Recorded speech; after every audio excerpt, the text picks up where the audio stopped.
Well, welcome back. As you can see, to your left, we talked about the tools. Let's go over some of these tools. The tool right here I'm pointing at is a move tool. That's going to allow you to move your item around on your workspace. We're going to show you how that works very shortly.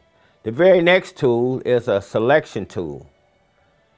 That's going to help you cut out certain portions of your photo and copy it and paste it somewhere else. This particular tool right here is called the cropping tool. So you can easily, very easily, just crop something out and make it a better photo. The dauber. Now, this allows you to pick up color and go to the paintbrush and it allows you to apply that color. Now, this particular tool right here I'm showing you is a clone tool. That's my favorite tool. Majority of those photos you just saw, I did all that with the cloning tool. A cloning tool is nothing but a tool to make the same thing on the project you're working on. We're going to show you guys how these tools work. Now, coming down a little bit more, you have, see it look like a little finger? That's a smudge tool. That allows you to maybe smudge out your background, smear it around. That's an easy fix to a photo, get rid of something. If you see a lot of these tools, they have this little arrow at the bottom right here. It's very little. It might be kind of hard to see. I'm going to hold right here so you can see this little arrow. If you simply right click on this little bitty arrow, it'll give you more tools to work with. Now, and see this little, look like a little eye drop? Click that. That's a blur tool. Some of these photos you see in magazines or in the newspaper, they took a picture of the artist or the baseball player, but they couldn't show the people behind them.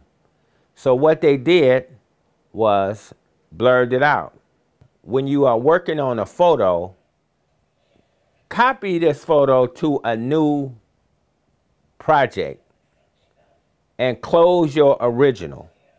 That way, if you screw up, you will not mess up your original.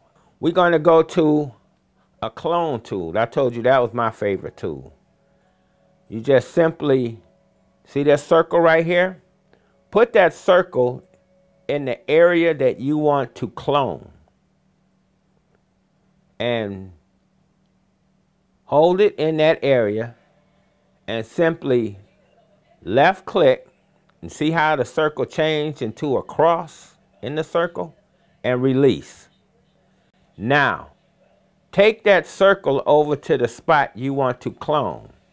Now, keep in mind, you must really pay attention because you see the X next to the circle? Where the X go is what you're cloning to your left. I'm going to go real slow. See how I'm removing this strap? Notice the X. If I come down a little further and the X picks up something else, that's what I'm going to clone to my left. Okay, so now we are cloning. I'm removing the strap. It's just that easy. Now, what we're getting ready to do now, we're going to show you how to make a work board. Because in Photoshop, if you're working on a detailed project, you're not going to sit up there all day and try to do this whole project. This particular photo took me 18 hours. I didn't do it all in one day. I did a little. I closed my project and I came back and did some more. But I had an idea in my head what I wanted to do. Okay? So now, don't worry about opening up a photo right now. Let's pay attention to how to use the program. Okay, now, if you come over here to your history, we're going to show you how to set your history up on a new board. But for right now, I have it already set up. If I come over to my history And let's just say I made a mistake. The history records step by step for you, so you could back up all the way to the beginning. All I have to do is hit click, click, click. And see, I just basically backed all the way up to the beginning and could start fresh. Or I could come down in my history and pick up a point where I want to start from. Real easy, real easy. You're going to really fall in love with your history and your layers. We're going to talk in depth on both of those. Now, what we're getting ready to do now, we're going to show you how to make a work board. Now, keep in mind right now, you're basically watching what I do, because these particular photos I'm using, you don't have the photos.